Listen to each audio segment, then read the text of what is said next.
इस वक्त की बड़ी खबर आपको बता दें, बैकडोर तकर्रुरियों का ये पूरा मामला, इस हवाले से बड़ी खबर इस वक्त सामने आ रही है।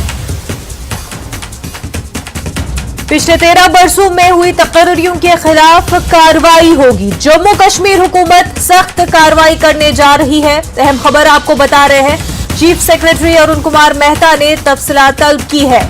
1 माह के अंदर तमाम इंतजामी सेक्रेटरियों से तफसीलात तलब की गई है।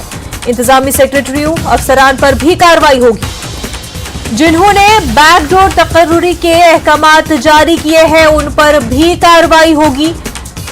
सरकारी जराये के हवाले से ये बड़ी खबर सामने आ रही है। पूरा मामला बैकडोर तकर्रुरियों का है। पिछले 13 बरसों में तकर्रुरियों के खिलाफ कार्रवाई होगी। वो तकर्रुरियां जो बैकडोर तरीके से हुई है। आपको बता दें कि जम्मू कश्मीर हुकूमत सख्त कार्रवाई करने जा रही है। चीफ सेक्रेटरी अरुण कुमार मेहता ने तमाम तफसीलात तलब की है।